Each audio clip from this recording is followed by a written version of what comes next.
I'm Heyzeus, and in this video, we're going to be looking at the CSGO skin that changed the market forever. Sponsored by Skinport, the easy-to-use skins marketplace with great prices and a fish wearing the skull of OP skins. More about them later. Now, skins are stupidly expensive, we all know that, but one of the real defining characteristics of this market is that people will pay even more for all sorts of weird stuff, whether it's for literally the worst skins in existence, or for skins with some very, very suspect looking patterns, or for the correct bit of foil plastered onto the side of a weapon. The overpay you can get for stuff like this can be insane. But one of the most common reasons people will overpay for skins is to get skins in the best possible condition with the least number of scratches and the cleanest finishes. These can also be extremely expensive. I mean, the owner of the #1 best conditioned Dragon Lore, for example, is literally asking for $50,420.69. And I don't know, maybe there is something a little bit iffy looking about that price tag. I just get the feeling he's messing with us, but the point is that people will overpay for skins with good conditions. They'll overpay a lot. But what if I said that this is nowhere near as bad as it could have been? What if I said that a long time ago, Valve accidentally did something that made these skins, which people are already paying some pretty nutty prices for, massively more affordable than they would have been, and ultimately changed the market forever? A small, subtle change involving a seemingly unremarkable skin that would alter this game's skin economy forever.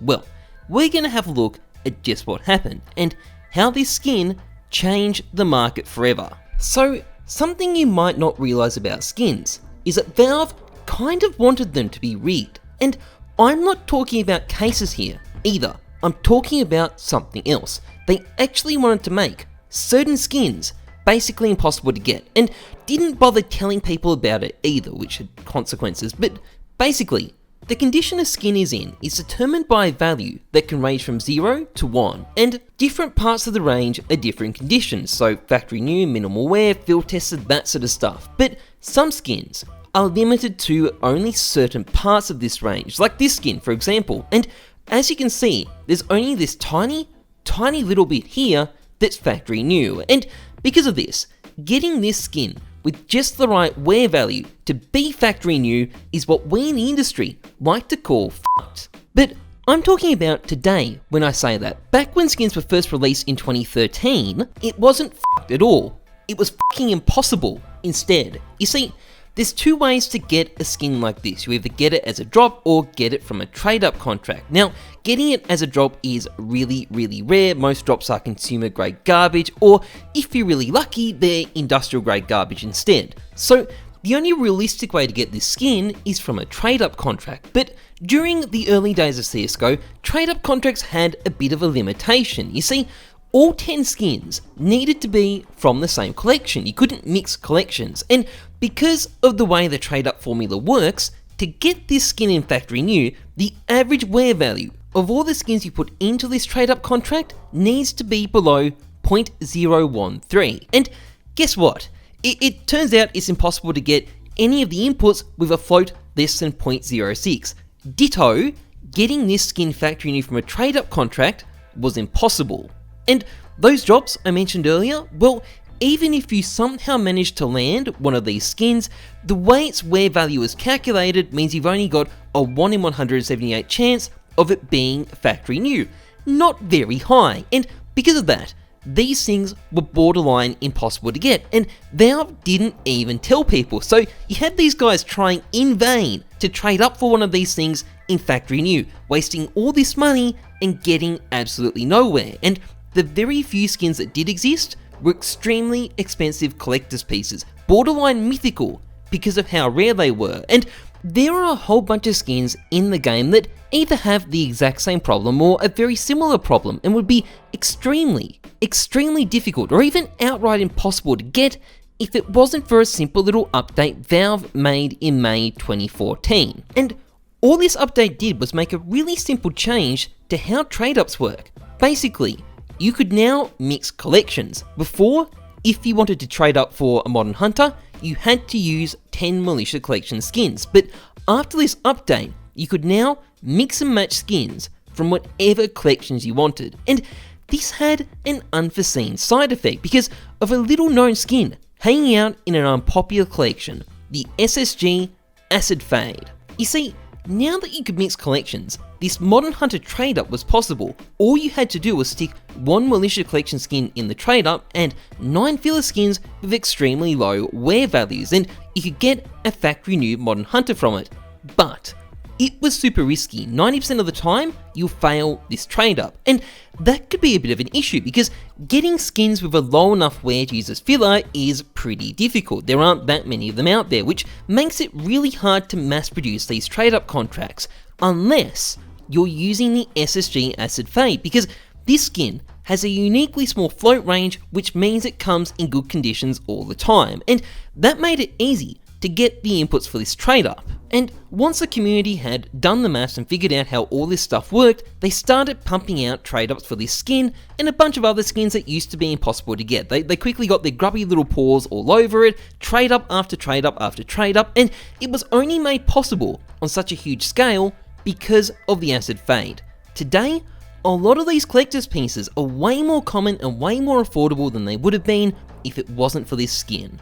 But it doesn't stop there because, as I said at the start, people overpay for skins with extremely low wear values. Even if it doesn't actually affect the appearance, people will still overpay for a couple of extra zeros in a line of code that no normal person is ever going to notice. And not only that, this can be super lucrative. So when I was in uni, one of the things that I used to do to make money was sell low float M4A4 daybreaks. Now, an ordinary daybreak would sell for about $12 at the time, but if you could get a factory new daybreak with a low wear value, it would sell for more like $30. Now look, it does still look like someone's dragged it across the cement, but people still gave me 150% overpay for it on OP skins at the time, so it was good money.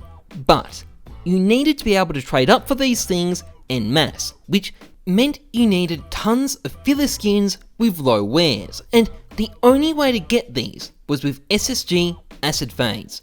I cranked out hundreds of these trade-ups and produced tons and tons of low wear skins in the process, and aside from making me quite a bit of money, this then had another consequence because suddenly it made trading up for low float AK hydroponics way easier because there was a ton of inputs with just the right wear values to do that. So now there's a whole bunch of hydroponics out there with low wear values too, traded up for using the skins I crafted. So at the end of the day, a whole bunch of skins ended up being a lot more common and much more affordable in really low wear values, and it all traces back to the Acid Fade. And none of this was limited to the Rising Sun collection either, it's affected tons of other skins. Acid Fades have been used to craft inputs for Dragon Lores, Medusas, Masterpieces, and they've also been used as inputs for low float Glock Fade trade-ups, and all of these skins have been made much easier to get in really good conditions by this humble little scout skin, and its influence continues to this very day. During Operation Shattered Web, the price of the Acid Fade nearly tripled, and the reason is simple. People were using them to craft low wear restricted skins from the Norse, St. Mark, and Canals collection, which were then used to craft low wear classified skins, which were then used to craft low wear Gungnir's, Wild Lotuses, and Princes, all tracing back to the Acid Fade being used as a filler. And at the end of the day, I don't think there's been any other skin that's as useful or has had the same impact as the Acid Fade, and that's not going to stop anytime soon either. Watch out for the next operation because this thing is going to get pricey.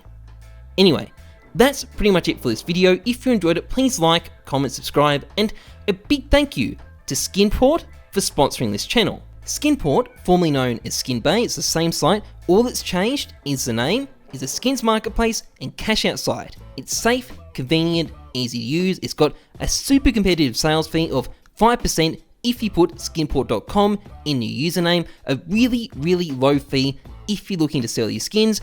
If you're looking to buy instead, it's got a ton of great deals with over 100,000 CSGO skins listed, as well as easy to use deposit and withdrawal options. Awesome site, check it out, link is in the description. Anyway, that's it from me. As always, trust the numbers, not your guts. I'm Heyzeus, thanks for watching, see ya.